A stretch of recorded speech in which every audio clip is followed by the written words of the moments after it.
Bonjour à toutes et tous. Je vous souhaite une excellente année 2025. Et pour commencer, je vous présente mon bébé.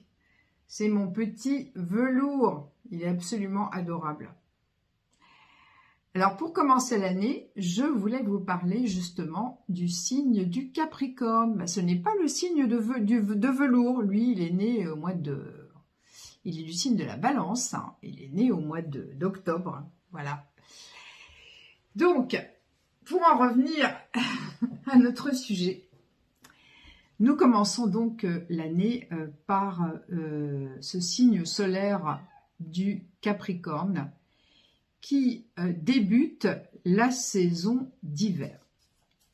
C'est d'ailleurs un des 4 signes cardinaux qui sont les signes qui débutent les saisons. Donc, le Capricorne pour l'hiver, le Bélier qui est le premier signe du zodiaque pour le printemps. Ah non, velours, faut pas jouer avec le fil. Ça va me poser des problèmes. Le Cancer pour le printemps, pour l'été, et la Balance, donc le signe de velours pour l'automne.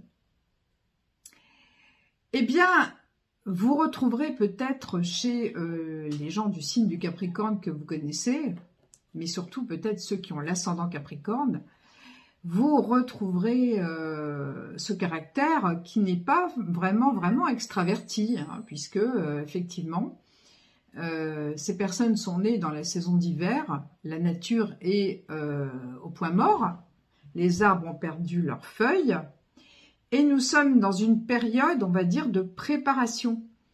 Parce que qu'est-ce qui se passe au niveau de la nature pendant l'hiver?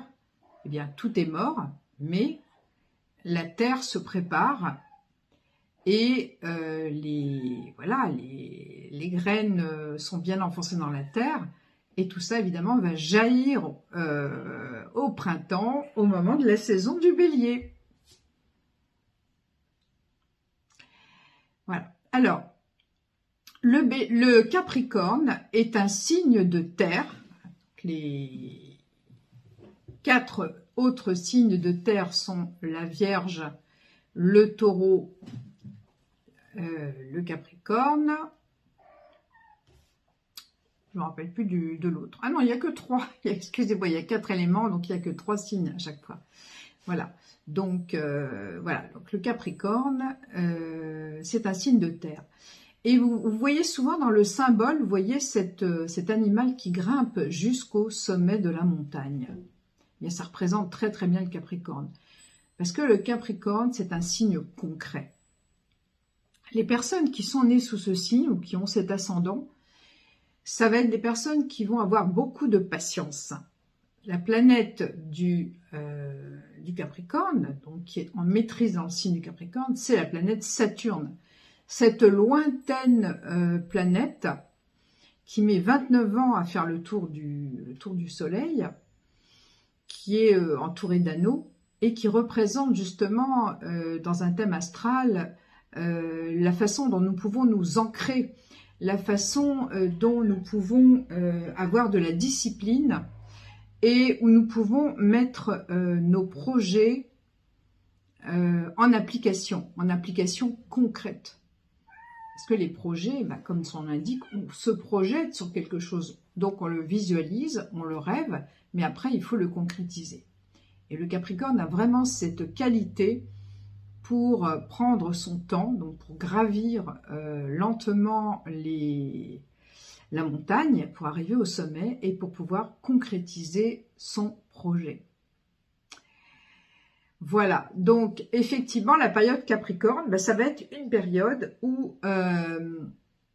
on aura fait le bilan de l'année précédente, on en aura peut-être tiré, on sera peut-être fier de ce qu'on a accompli, et puis on va peut-être pouvoir corriger le tir de certains projets, peut-être les peaufiner, les mettre en application, et avec le Capricorne, voir loin sur toute l'année qui se présente à nous, sur toute l'année 2025.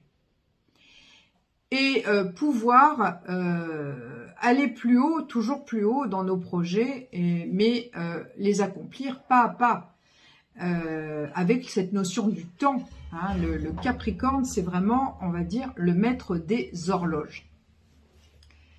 Donc voilà ce que je voulais vous dire. Donc encore une fois, je vous souhaite une très bonne année, beaucoup de bonheur et beaucoup d'accomplissements concrets donc de vos projets en vous servant de cette belle énergie bien ancrée dans la terre du Capricorne. Bonsoir.